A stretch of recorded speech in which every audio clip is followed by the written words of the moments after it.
एक शरीफ नौजवान जिसे कदम कदम पर संसार किया गया। जालिम माशरे की नाइंसाफियों, करप्ट पुलिस और दौलतमंद बदमाशों ने उसे भी एक गुंडा बनने पर मजबूर कर दिया। और जब एक शरीफ इंसान जराइम पेशा बन जाए तो वो सब गुंडों से ज्यादा खतरनाक हो जाता है। एक बदकिस्मत नौजवान जिसे जुर्म की दलदल ने एक आतिशफशां बना दिया। बदले की आग में जलते एक शरीफ नौजवान की कहानी।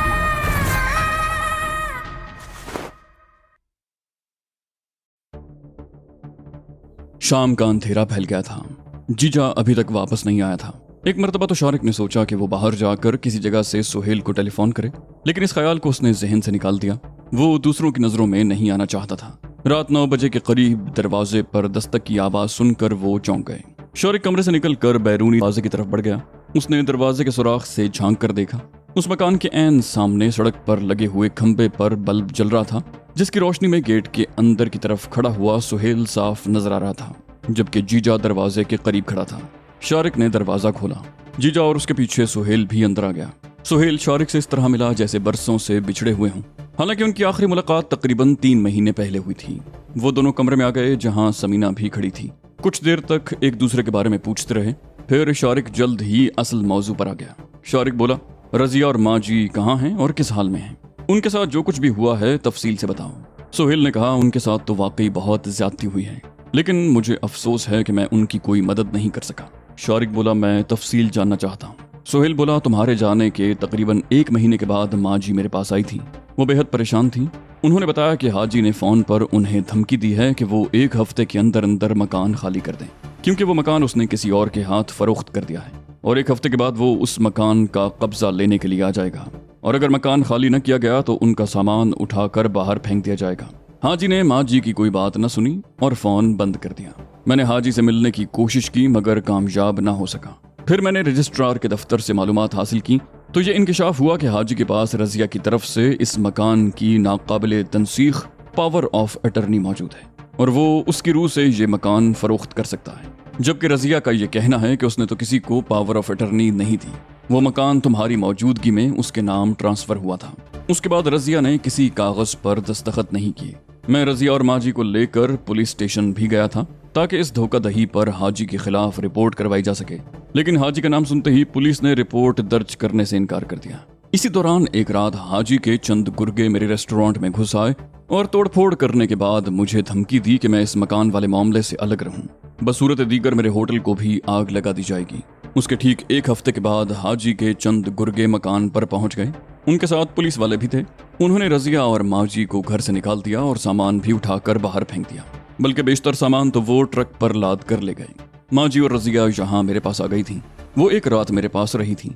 फिर मैंने उन्हें गुलशन रावी में अपने एक दोस्त के घर पहुंचा दिया। इस दौरान मैंने कानून की मदद हासिल करने की हर मुमकिन कोशिश की, लेकिन कामयाब ना हो सका। हाजी को पता चल गया था कि रजिया और माजी कहाँ हैं। उसके गुंडे वहां भी उन्हें परेशान करते रहे। मैंने उन्हें वहां से भी हटा दिया। शारिक ने पूछा, अब वो कहाँ हैं? सुहेल की बातें सुनकर उसका खून खौल रहा था। उसका दिल चाह रहा था कि अभी उठकर जाए और हाजी का जिस्म छलनी कर दे। सुहेल बोला, मैंने अपने एक दोस्त के तवस्सुत से चाहे मीरा में एक मकान किराए पर हासिल कर लिया था और उन्हें चोरी छुपे वहां मुंतकिल कर दिया। मैंने रजिया को भी सख्ती से मना कर दिया था कि वो कुछ अरसे तक यूनिवर्सिटी नहीं जाए। घर से बाहर निकलने के लिए भी वो बुर्का इस्तेमाल करे। हाजी के गुर्गे उन दोनों को तलाश करते रहे, लेकिन कामयाब ना हो सके। मैं भी उन लोगों से नहीं मिलता क्योंकि हाजी के बंदे मेरी भी निगरानी कर रहे हैं। टेलीफोन पर दिन में 1-2 मरतबा उनसे बात कर लेता हूँ। माजी को इस बात का बहुत सदमा पहुंचा है। वो मुसलसल बीमार रहने लगी। शारिक बोला, तो क्या अब भी तुम्हारी निगरानी की जा रही है? सुहेल ने कहा, हाँ। तुम्हारा ये बंदा जब मेरे होटल पहुंचा था तो मैं उस वक्त मौजूद नहीं था। मैं तकरीबन 1 घंटे के बाद आया था और अब से तकरीबन 1 घंटा पहले इसके साथ वहां से निकलते वक्त मैंने इस बात का ख्याल रखा था कि किसी की नजरों में ना आने पाऊं। वैसे मुझे उम्मीद है कि यहाँ तक मेरे पीछे कोई नहीं आया। शारिक बोला, तुम हाजी को नहीं जानते। हो सकता है कि यहाँ तक तुम्हारा ताक़ुब किया गया हो और तुम्हें पता न चला हो, लेकिन बहरहाल मैं अभी और इसी वक्त माजी और रजिया से मिलना चाहता हूँ। तुम्हें साथ जाने की जरूरत नहीं है। मुझे पता समझा दो, मैं पहुंच जाऊंगा। वो सारा इलाका मेरा देखा हुआ है। सुहेल ने कहा, मीरा साहब के दरबार के पिछली तरफ दूसरी गली में है वो मकान। उसने मकान का नंबर बता दिया। शारिक ने कहा, ठीक है, मैं पहुंच जाऊंगा। और मुजंग की तरफ से कोई खबर?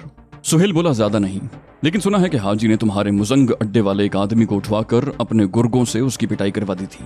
उसकी दोनों टांगों और दोनों बाजुओं की हड्डियां तोड़वा दी थी। वो म्यू अस्पताल में मफलूज पड़ा है। शारिक बोला, राजे की बात तो नहीं कर रहे? सुहेल ने कहा, हाँ शायद यही नाम था उसका। समीना बोली, और रजिया की गाड़ी का क्या हुआ? सुहेल ने कहा, वो गाड़ी भी हाजी ने छीन ली। अखराजात के लिए अगरचे रजिया के अकाउंट में खासी रकम मौजूद है, लेकिन वो हाजी के डर से बैंक का रुख भी नहीं करती।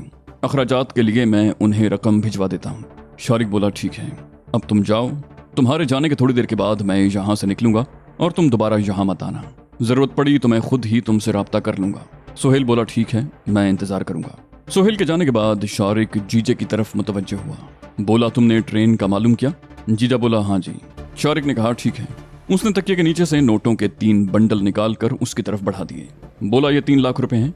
तुम कल ही कोयटा रवाना हो जाओ और अपने बेटे के लिए किसी अच्छे वकील का बंदोबस्त करो। कल जाने से पहले सुहेल से मिलकर जाना। कोई बात हुई तो वो तुम्हें बता देगा। अगर मजीद पैसों की जरूरत हुई तो सुहेल को फोन कर देना। पैसे तुम्हें पहुंच जाएंगे। और हाँ, हम भी अभी जा रहे हैं। रात को हमारी वापसी नहीं होगी। तुम सुबह जब यहाँ से निकलोगे तो चाबी दरवाजों की चौखट के ऊपर रख देना। जीजा बोला, मैंने अपना इरादा बदल दिया है शारिक बाबू। शारिक ने उसे घूरा। बोला, क्या मतलब? जीजे ने कहा, मैं तुम्हें इन हालात में छोड़कर नहीं जा सकता। शारिक उसे समझाने लगा। बोला, देखो मेरे भाई, यहाँ जो कुछ भी हो रहा है वो मेरा दर्द-ए-सर है, मैं उससे निपट लूंगा। लेकिन अगर तुम्हारे बेटे के लिए किसी अच्छे वकील का बंदोबस्त न हो सका तो उसे फांसी हो जाएगी। तुम हमारी फिक्र मत करो और कल कोयटा के लिए रवाना हो जाओ। शारिक बहुत देर तक उसे समझाता रहा और बिलाखिर रात 11 बजे के करीब वो समीना के साथ घर से निकल आया। उसने नोटों की 2 गड्डियां जेबों में ठूंस ली थी और पिस्तौल कमीज के नीचे पैंट में उड़स लिया था। कमीज उसने बाहर निकाल ली थी। इस तरह पिस्तौल छुप गया था। समीना ने भी चादर ओढ़ रखी थी। सड़क पर आते ही उन्हें एक रक्षा मिल गया। शारिक ने ड्राइवर को रेलवे स्टेशन चलने को कहा और रक्षा हरकत में आ गया। रेलवे स्टेशन पर उन्होंने रक्षा छोड़ दिया और सीढ़ियां चढ़कर पुल उबूर करके स्टेशन के दूसरी तरफ जीटी रोड पर आ गए। यहाँ कई तांगे खड़े थे। ज्यादातर तांगे बागबानपुरा जाने के लिए थे। शारिक इधर उधर देखते हुए सड़क पार करके दूसरी तरफ एक तंग सी सड़क के मोड़ पर आ गया। चादर में लिपटी हुई समीना भी उसके साथ थी। सुल्तानपुरा और तेजाब अहाते के मोड़ और घोड़े शाह से होती हुई ये सड़क भी बागबानपुरे की तरफ चली गई। शारिक समीना को इशारा करता हुआ एक तांगे में बैठ गया। तांगे वाला घोड़े शाह की आवाजें लगा रहा था। शारिक ने उसे इशारा किया। कोचवान अपनी सीट पर आ गया और घोड़े को हाँक दिया। तेजाब अहाते के मोड़ पर शारिक ने तांगा रुकवा लिया।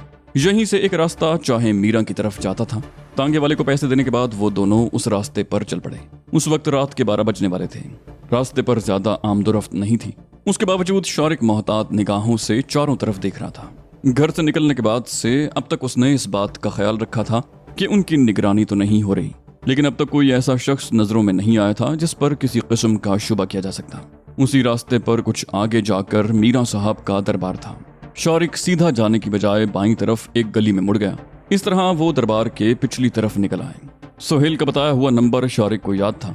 हर गली के कोने वाले मकान पर गली का नाम और नंबर लिखा था। गलियों में कहीं कहीं बिजली के खंभे तो थे, लेकिन बल्ब किसी किसी खंभे पर ही था। गलियां नीम तारीक और सुनसान पड़ी थीं। उन गलियों में उन्हें अभी तक कोई इंसान नजर नहीं आया था। अलबत्ता 1-2 आवारा कुत्तों ने भौंककर उनका इस्तकबाल किया। शारिक एक गली में दाखिल होकर एक मकान के सामने रुक गया। उस मकान के दरवाजे के ऊपर 0 वॉट का बल्ब जल रहा था। उसकी रोशनी बहरहाल इतनी थी कि दरवाजे पर लगी हुई नंबर प्लेट देखी जा सकती। साहिब खाना के नाम के नीचे गली का नाम और मकान नंबर लिखा हुआ था। शारिक आगे बढ़ गया और तीसरे मकान के सामने रुक गया। इधर उधर देखकर दरवाजे पर दस्तक दी। शारिक के हिसाब से यही मकान होना चाहिए था। तीसरी मर्तबा दस्तक के जवाब में अंदर कोई दरवाजा खुलने की आवाज सुनाई दी और उसके फौरन ही बाद एक कमजोर सी निस्वानी आवाज उसकी समात से टकराई। शारिक और समीना ने मरियम की आवाज पहचान ली। समीना ने किवाड़ की झर्री से मुंह लगाकर कहा, दरवाजा खोलिए माँ जी, मैं हूँ समीना। उसकी आवाज ज्यादा ऊंची नहीं थी। अंदर से जवाब मिला, कौन समीना? यहाँ कोई समीना नहीं रहती। इस मर्तबा आवाज करीब से आई थी। समीना बोली, मैं समीना हूँ माँ जी, शारिक भी मेरे साथ है, दरवाजा खोलिए। इस मर्तबा दरवाजा खुलने में देर न लगी। दरवाजा खुलते ही शारिक और समीना अंदर दाखिल हो गए। समीना ने फौरन ही दरवाजा बंद कर दिया। छोटा सा आंगन था। एक तरफ 100 वॉट का बल्ब जल रहा था। मरियम कुछ देर तक बारी बारी उन दोनों की तरफ देखती रही, फिर शारिक से लिपट गई। उसकी आंखों से आंसू रवां हो गए थे। इस दौरान रजिया भी कमरे से निकल आई। वो दौड़कर समीना से लिपट गई। ये लोग कुछ देर तक सहन में ही खड़े रहे और फिर कमरे में आ गए। मकान ज्यादा बड़ा नहीं था, सिर्फ 2 कमरे थे। सहन में एक तरफ किचन था और दूसरी तरफ दरवाजे के करीब बाथरूम। जिस कमरे में वो लोग आए थे उसमें 2 चारपाइयां बिछी हुई थी। एक चारपाई के नीचे 2 अटैची केस रखे हुए थे। दूसरे कमरे में दरी बिछी हुई थी। 5-6 कुर्सियां और सेंटर टेबल रखी हुई थी। वो चारपाइयों पर ही बैठ गए। कुछ देर के बाद रजिया चाय बनाकर ले आई और मरियम रो रो कर हाजी के जुल्म की दास्तान सुनाती रही। उनके साथ जो कुछ भी हुआ था, मरियम को उसका बहुत सदमा पहुंचा था और इस सदमे से वो बीमार हो गई थी। वो रो रो कर बता रही थी, हाजी ने हमारे साथ धोखा किया। उसने न सिर्फ हमें मकान से निकाल दिया बल्कि हमें मार देने की भी धमकियां देता रहा। अगर सुहेल ना होता तो न जाने हमारा क्या होता। यहाँ हम चोरों की तरह छुपे बैठे जिंदगी गुजार रहे हैं। शारिक बोला, अब मैं आ गया हूँ माँ जी। अगर हाजी को आपके कदमों पर ढेर न कर दिया तो मेरा नाम भी शारिक नहीं। मरियम बोली, नहीं बेटा, हाजी ने मुझे तुम्हारे बारे में सब कुछ बता दिया है। खुदा के लिए छोड़ दो ये सब कुछ और हमें लेकर किसी ऐसी जगह चलो जहां हाजी जैसे शख्स का साया भी न पहुंच सके। तुमने हमें जो पैसे दिए थे वो तो जूं के तुम बैंक में मौजूद हैं। हम किसी दूसरे शहर में जाकर रहेंगे। तुम इन पैसों से कोई काम शुरू कर लेना। मकान गाड़ी हमें कुछ नहीं चाहिए। शारिक बोला, माँ जी, दुनिया में कोई भी जगह हाजी जैसे लोगों से महफूज नहीं है। हम जहां भी जाएंगे हाजी जैसे लोग हमें जिंदा नहीं रहने देंगे। और आप ये बात अच्छी तरह जानती हैं कि जेल से निकलने के बाद मैंने शरीफाना जिंदगी गुजारने की कोशिश की थी, लेकिन मुझे एक दिन भी चैन से बैठने नहीं दिया गया। मैंने जिंदा रहने के लिए वही रास्ता इख्तियार कर लिया जो ये लोग चाहते थे। ये भी अच्छा हुआ कि हाजी ने आपको मेरे बारे में सब कुछ बता दिया। अब मुझे सूरत हाल का मुकाबला करने में आसानी रहेगी। आप परेशान ना हो, सिर्फ चंद रोज की बात है, सब ठीक हो जाएगा। मरियम बोली, मेरी बात मान लो बेटा, छोड़ दो ये सब कुछ। हाजी ने कहा था कि अब मैं तुम्हारी शक्ल नहीं देख सकूंगी। तुम जहां गए हो वहां से जिंदा वापस नहीं आओगे। शारिक बोला, उसने ठीक कहा था। हाजी ने तो हमें मौत के सफर पर ही भेजा था, लेकिन मैं उसकी मौत बनकर वापस आ गया हूँ। अब वो ज्यादा अरसा इस दुनिया में नहीं रह सकेगा। फिर वो रजिया से बोला, मुझे अफसोस है रजिया, मेरी वजह से तुम लोगों को परेशानी उठाना पड़ी। तुम्हारी तालीम का सिलसिला भी मुनक़ता हो गया, लेकिन चंद रोज की बात है, सब ठीक हो जाएगा। वो चंद लम्हों के लिए खामोश हुआ, फिर बोला, माँ जी का इलाज किससे करवा रही हैं? रजिया बोली, मोहल्ले में एक डॉक्टर है। सुहेल तो उन्हें डॉक्टर मुश्ताक के पास ले जाना चाहता था, लेकिन हाजी के खौफ से मैं इन्हें कहीं और नहीं ले जा रही। वैसे एक बात बताओ, आप आ गए हैं, माँ जी की सारी बीमारियां अब खत्म हो जाएंगी। देख लेना चंद रोज के बाद ये हट्टी कट्टी हो जाएंगी। शारिक बोला, ठीक है, मैं कल मकान का बंदोबस्त करता हूँ, 2-3 दिन बाद हम वहां मुंतकिल हो जाएंगे। मरियम बोली, बेटा अब हमें छोड़ कर मत जाना। शारिक बोला, नहीं माँ जी, हम भी आपके साथ रहेंगे। वो बातें करते रहे। सुबह के 4 बज गए। मरियम ऊँघने लगी। शारिक बोला, अच्छा भाई, अब बाकी बातें सुबह होंगी, मुझे भी नींद आ रही है। ये कहकर वो दूसरे कमरे में आ गया। रजिया और समीना उसी कमरे में सो गईं। मरियम सो चुकी थी। वो दोनों चारपाई पर लेट कर खुसर पुसर करती रहीं। रजिया ने समीना के साथ लेट कर आंखें बंद कर लीं और कुछ देर के बाद वो भी सो गए। शारिक दूसरे कमरे में दरी पर लेटा सूरत हाल पर गौर कर रहा था। हाजी ने वाकई बहुत कमीनगी का मुजाहरा किया था। उसने एक सोची समझी स्कीम के तहत शारिक और समीना को अफगानिस्तान भेजा था। उसका ख्याल था कि शारिक को अफगानिस्तान में खत्म कर दिया जाएगा और इस तरह सबसे बड़ा कांटा उसके रास्ते से निकल जाएगा। लेकिन उसकी ये साजिश नाकाम हो गई थी और शायद हाजी को भी पता चल गया था कि शारिक जिंदा बच गया है, लेकिन उसे अभी तक ये पता नहीं था कि वो वापस आ गया है। ये बात ढकी छुपी नहीं रह सकती थी। 1-2 रोज में उसे पता चल ही जाएगा। शारिक ने यह तय कर लिया था कि हाजी की तरफ से वार करने का इंतजार करने की बजाय वो खुद पहल करे और उसे संभलने का मौका दिए बगैर उसे घुटने टेकने पर मजबूर कर दे। लेकिन हाजी के खिलाफ कोई कार्रवाई करने से पहले वो रजिया और मरियम का बंदोबस्त करना चाहता था। वो दोनों बेचारी उस छोटे से मकान में कस्मा पुरसी की जिंदगी बसर कर रही थी और शारिक ने तय किया था कि इस मर्तबा उन्हें अलहदा रखने की बजाय खुद भी उनके साथ ही रहेगा और छुपने की बजाय खुलकर अपने दुश्मनों का मुकाबला करेगा। शारिक अगरचे सुबह 5 बजे के लगभग सोया था, लेकिन 9 बजे उसकी आंख खुल गई। समीना वगैरह जाग चुकी थी। शारिक दरी पर लेटा ऊँघ रहा था कि रजिया चाय का कप लेकर आ गई। बोली, ये आपकी बेटी है, जल्दी से हलक से उंडेलिए और तैयार हो जाइए नाश्ते के लिए। आपके इंतजार में अम्मी ने भी अभी तक नाश्ता नहीं किया। शारिक एक झटके से उठकर बैठ गया। चाय पीते हुए बोला, पड़ोसियों को अपने बारे में तुम लोगों ने क्या बताया है? रजिया बोली, हमारा ज्यादा लोगों के यहाँ आना जाना ही नहीं है, 1-2 पड़ोसने कभी आ जाती हैं। अम्मी ने उन्हें बताया है कि उनका बेटा और बहू यानी आप और समीना कराची में रहते हैं और कभी कभी आते जाते रहते हैं। शारिक बड़बड़ाया, बोला, बेटा और बहू? समीना को कमरे में दाखिल होते देख कर रजिया खामोश हो गई। फिर बात बदलते हुए बोली, अब आप जल्दी से उठ जाएं, मुझे और समीना को भी भूख लग रही है। शारिक बोला, बस तुम नाश्ता तैयार करो, मैं उठ गया। उसने कप में बची हुई चाय हलक में उंडेली और उठकर कमरे से निकल गया। तकरीबन आधे घंटे के बाद वो सब दरी पर बैठे नाश्ता कर रहे थे। नाश्ते के बाद मरियम तो अपने कमरे में चली गई और समीना बर्तन उठाने लगी। रजिया कुर्सियों के कुशन दुरुस्त करने लगी। उसने जैसे ही ये कुशन उठाया, कुर्सी पर पड़ा हुआ पिस्तौल देखकर उछल पड़ी। उसके लहजे में हैरत थी। ये क्या है? शारिक मुस्कुराते हुए बोला, इसे पिस्तौल कहते हैं। ये तुम्हारे मतलब की चीज नहीं है, इसे रहने दो। रजिया ने हाथ में पकड़ा हुआ कुशन पिस्तौल के ऊपर फेंक दिया और दूसरे काम करने लगी। उसने पिस्तौल के बारे में मजीद कोई सवाल न किया। 10 बजे के करीब शारिक घर से निकलने की तैयारी कर रहा था कि मरियम वाले कमरे में रखे हुए फोन की घंटी बजी। रजिया उस वक्त कमरे में मौजूद थी। उसने बाहर आकर बताया कि सुहेल का फोन है और वो उससे बात करना चाहता है। शारिक को याद आ गया कि कल सुहेल ने बताया था कि इस घर में टेलीफोन भी मौजूद है और वो दिन में 1-2 बार फोन पर रजिया और मरियम से बात कर लिया करता है। शारिक मरियम वाले कमरे में आ गया। रिसीवर उठाते हुए बोला, हेलो सुहेल, खैरियत? सुहेल बोला, हाँ खैरियत ही है। थोड़ी देर पहले जीजा आया था, उसने बताया था कि तुम रात को माजी के यहाँ चले गए हो। शारिक बोला, हाँ मैंने उसे कहा था कि वो सुबह जाते हुए घर की चाबी चौखट पर रख जाए, वो आज कोयटा जा रहा है। सुहेल बोला, मैंने यही बताने के लिए फोन किया था कि उसने अपना प्रोग्राम बदल दिया है, वो कोयटा नहीं जा रहा। शारिक बोला, अरे उसको समझाओ। सुहेल ने कहा, वो तुमसे बहुत ज्यादा मुतासिर हुआ है। तुमने उसे कुछ रकम दी थी कि कोयटा जाकर अपने बेटे की जमानत का बंदोबस्त करे और उसके लिए किसी अच्छे वकील का बंदोबस्त करे, लेकिन उसका कहना है कि वो तुम्हें छोड़कर नहीं जा सकता। इन हालात में वो तुम्हारे पास रहना चाहता है। शारिक बोला, वो बेवकूफ है, अगर वो तुम्हारे पास मौजूद है तो मेरी उससे बात कराओ। सुहेल बोला, वो घर चला गया है और जो रकम तुमने उसे दी थी वो मुझे दे गया है। शारिक बोला, ठीक है, तुम वो रकम अपने पास रखो, मैं शाम को उससे मिल लूंगा। वो बेवकूफ आदमी है, उसके बेटे की जिंदगी दांव पर लगी है और वो मेरी। सुहेल बोला, अरे वो बहुत मासूम आदमी है, अगर वो इस दौरान मेरे पास आया तो मैं भी उसे समझाने की कोशिश करूंगा। बहरहाल तुम्हारा क्या प्रोग्राम है? शारिक बोला, मैं अभी घर से निकल रहा हूँ, सबसे पहले मुझे मकान का बंदोबस्त करना है। अगर आज ही मकान का बंदोबस्त हो गया तो माजी को लेकर वहां मुंतकिल हो जाऊंगा, उसके बाद ही कोई प्रोग्राम बनाऊंगा। सुहेल बोला, ठीक है, इस दौरान मौका मिले तो मुझसे राब्ता कर लेना। शारिक ने खुदा हाफिज कहते हुए फोन बंद कर दिया। वो कुछ देर माजी से बातें करता रहा, फिर समीना को कुछ हिदायत देता हुआ घर से रुखसत हो गया। सड़क पर आते ही उसे रिक्शा मिल गया। शारिक का ख्याल था कि वो गुलबर्ग में कोई मकान तलाश करेगा। गुलबर्ग तक जाने के लिए उसने 3 रिक्शे बदले। गुलबर्ग लिबर्टी चौक के करीब उसने रिक्शा छोड़ दिया। कुछ देर इधर उधर टहलता हुआ वो ये अंदाजा करना चाहता था कि किसी की नजरों में तो नहीं आया।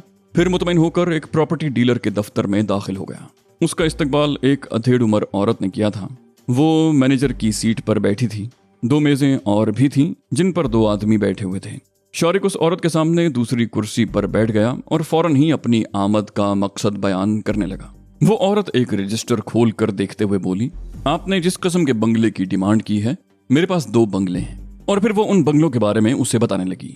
शारिक बोला, मैं ये दोनों बंगले देखना चाहता हूँ। औरत रजिस्टर बंद करके कुर्सी से उठी, बोली, चलिए मैं आपके साथ चलती हूँ। उसने दूसरी मेज पर बैठे हुए एक नौजवान को इशारा किया। उसने मेज की दराज से 2 अलग अलग चाबियां निकाली और उनके साथ बाहर आ गया।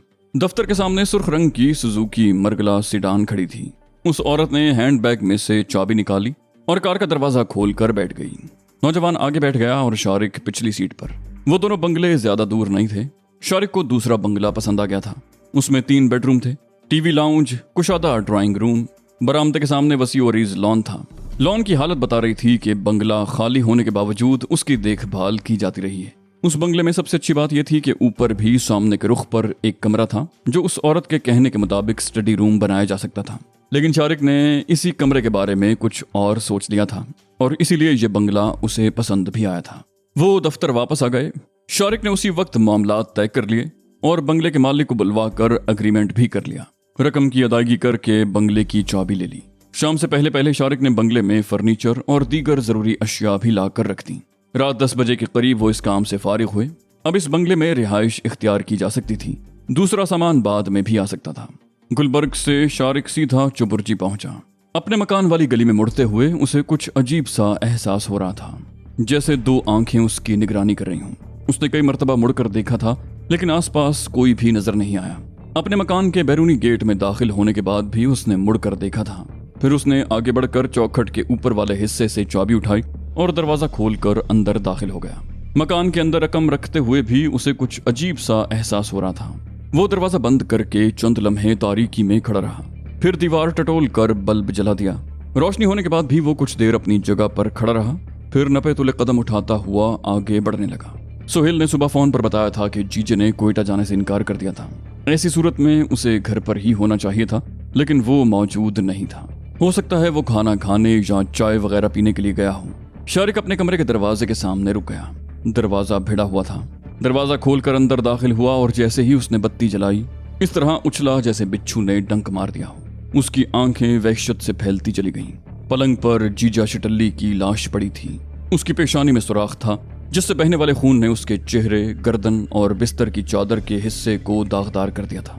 उसकी खुली हुई आंखों में बेपनाह खौफ जैसे मुंजमद होकर रह गया था। तकिए के करीब एक कागज पड़ा हुआ था। उसने हाथ बढ़ाकर कागज उठा लिया। आड़ी तिरछी हैंड राइटिंग में मुख्तसर तहरीर थी। शारिक, मुझे तुम्हारी वापसी का उसी रोज पता चल गया था जब तुम झंग पहुंचे थे, और जब तुमने लाहौर में कदम रखा था मुझे उसी वक्त इत्तला मिल गई थी। तुम्हारा ये खुफिया ठिकाना उसी रात मेरी नजरों में आ गया था। जीजे शिटल्ली से अगरचे मेरी कोई दुश्मनी नहीं थी, लेकिन बाज़ औक़ात गेहूं के साथ घुन भी पिस जाता है। इसकी लाश को मेरी तरफ से तोहफा समझो या वार्निंग।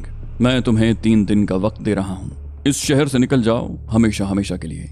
अफगानिस्तान से तो बचकर आ गए हो, लेकिन अगर 3 दिन बाद इस शहर में नजर आए तो जिंदा नहीं बचोगे।